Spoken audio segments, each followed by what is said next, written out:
जिंदाबाद जिंदाबाद।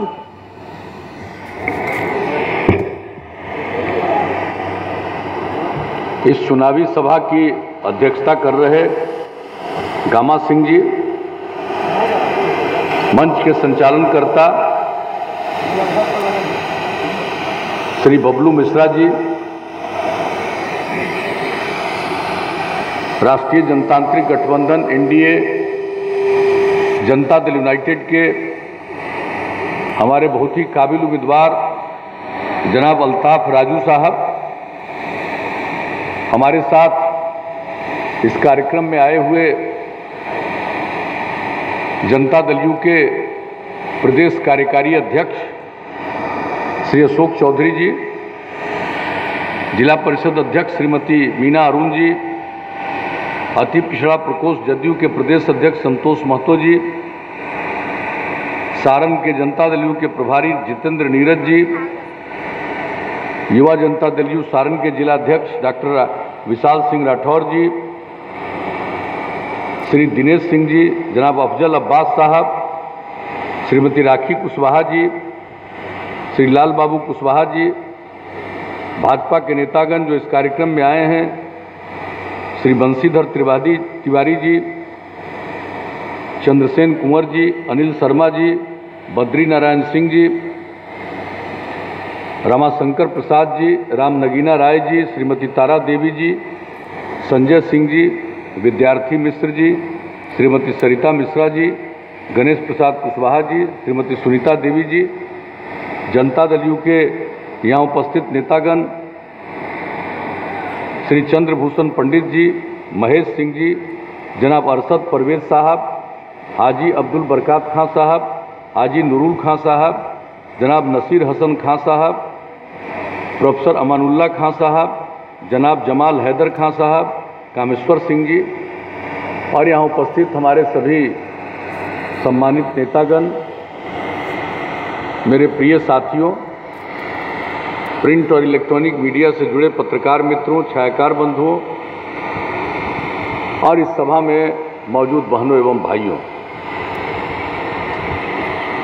इस धूप को झेलते हुए आप सब इस चुनावी सभा में शामिल हुए हैं, इसके लिए आपको मैं हृदय से धन्यवाद देता हूं और आपका मैं हार्दिक अभिनंदन करता हूं।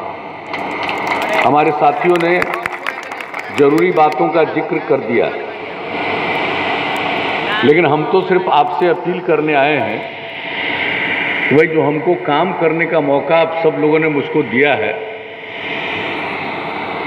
तो हम इस काम को और आगे बढ़ाना चाहते हैं और हमारे पहले जिन लोगों को काम करने का मौका मिला उनको काम से कोई दिलचस्पी नहीं थी। समाज में बहुत बुरा हाल था, अपराध की कितनी घटनाएं घट रही थी,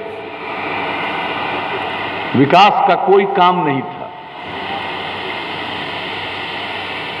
न पढ़ाई का इंतजाम, न इलाज का इंतजाम, किसी तरह की व्यवस्था नहीं, सड़क पुल पुलिया से कोई लेना देना नहीं। लेकिन जब आप लोगों ने हमको काम करने का मौका दिया तो हमने क्या कहा था शुरू से ही, और आज भी हम इसी बात को बोलते हैं कि हमारा विश्वास है न्याय के साथ विकास में। इसका मतलब है हर इलाके का विकास, बिहार का कोई इलाका ऐसा न रहे जो पीछे रह जाए, और समाज के हर तबके का उत्थान, और खास करके जो हाशिए पर हैं उन लोगों को मुख्य धारा में लाने के लिए विशेष पहल करना, चाहे महिलाएं हों, चाहे दलित महादलित आदिवासी हों, चाहे अति पिछड़े वर्ग के लोग हों, चाहे अल्पसंख्यक समुदाय के लोग हों, जो किनारे पर थे उनके लिए और ज़्यादा काम करके उनको मुख्य धारा से जोड़ने की हम लोगों ने कोशिश की है। और आप जानते हैं शाम होते ही कोई घर से बाहर निकलने की हिम्मत नहीं करता था। कैसी कैसी घटनाएं घटती थी, अपहरण की कितनी घटनाएं घटती थी भाई, कितने व्यापारी छोड़ करके भागे थे यहाँ से, डॉक्टर लोग जो इलाज करते थे उनका जो अपहरण होता था, कितने लोग भागे थे यहाँ से, भूलिएगा मत।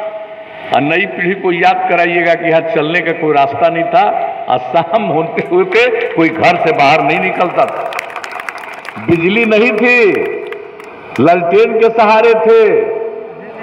सबको एहसास होना चाहिए।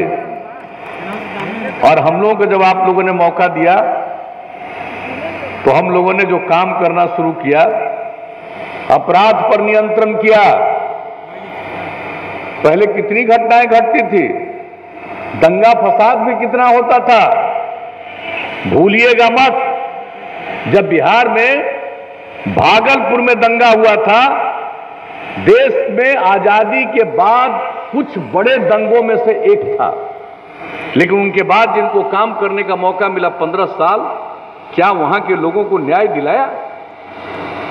क्या कोई काम किया?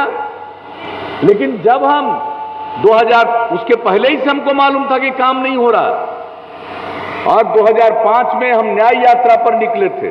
उसी में हमने कहा था न्याय के साथ विकास करेंगे, ग्रोथ विथ जस्टिस, यही हम कहा करते थे। और वहां पर हमारे साथियों ने भागलपुर में जो अल्पसंख्यक समुदाय के थे, मेरे साथ बैठ करके एक एक बात की जानकारी दी कि अब तक कहीं किसी पर कुछ हुआ ही नहीं है। मैं तो आश्चर्यचकित रह गया। और जैसे ही हम लोगों को काम करने का मौका मिला, चाहे आज जो भी लोग बोलते रहे, लेकिन जान लीजिए हमने अलग आयोग बनाया, और जो लोग इसके लिए जिम्मेवार थे उन लोगों पर मुकदमा भी शुरू हो गया, सारी कार्रवाई शुरू हो गई। और जो लोग प्रभावित लोग थे उन परिवारों को सहायता दिलवाया, 1 लाख रुपए का उस समय हर परिवार का। और जिनके परिवार में किसी की हत्या हुई थी, उस परिवार में शुरू किया हमने 2500 रुपया महीना से, और बाद में 13 में बढ़ा करके उसको 5000 रुपया महीना किया। एक एक काम करवाया। लोग काम नहीं करते हैं, बाएं दाएं करके इधर उधर बात करके वोट ले लेते हैं, लेकिन हम लोगों को वोट की चिंता नहीं रहती है, हमको काम की चिंता रहती है। हमको जब लोगों ने मौका दिया है तो सबकी खिदमत करें, सबकी सेवा करें, सबके उत्थान के लिए काम करें। और आज आप देख लीजिए क्या हाल था पहले, और आप जानते हैं जितने अपराध की घटना घटती थी, अब कितना घट गया है आप जान लीजिए।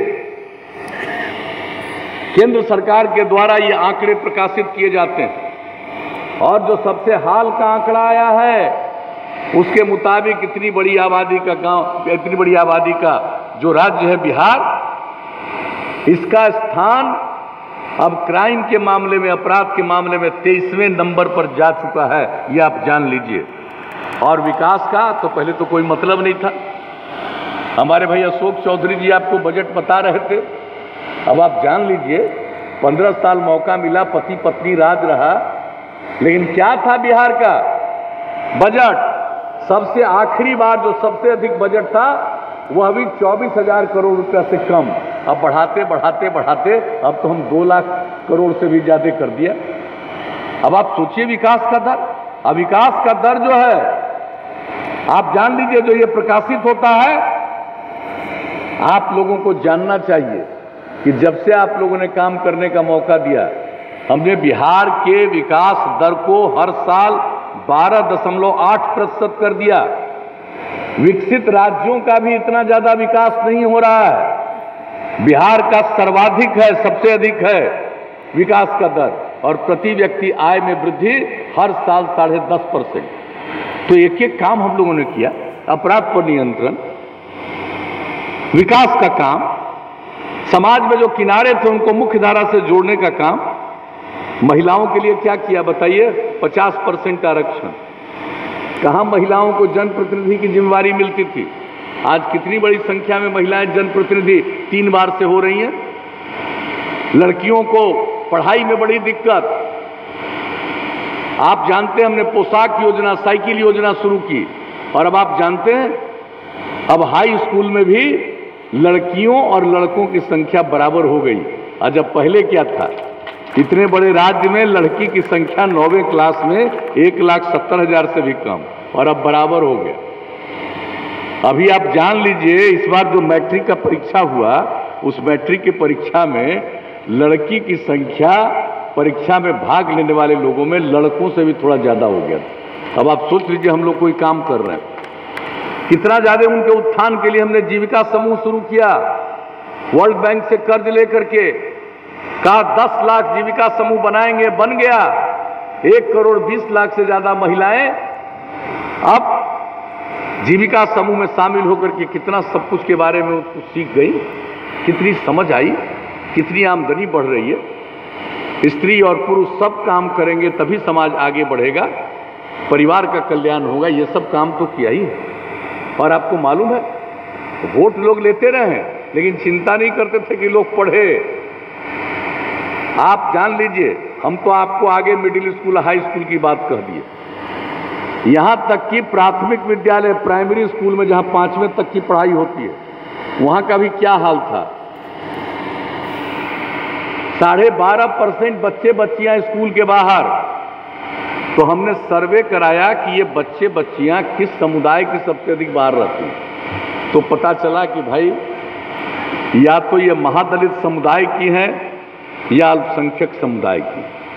और तब उनको स्कूल पहुंचाने के लिए हमने टोला सेवक, तालीमी मरकज स्वयंसेवक में 30,000 लोगों को लगाया और 60 साल तक उनको काम करने के लिए। अब कितनी बड़ी संख्या में सब स्कूल पहुंचने लगे, अब स्कूल के बाहर नहीं है।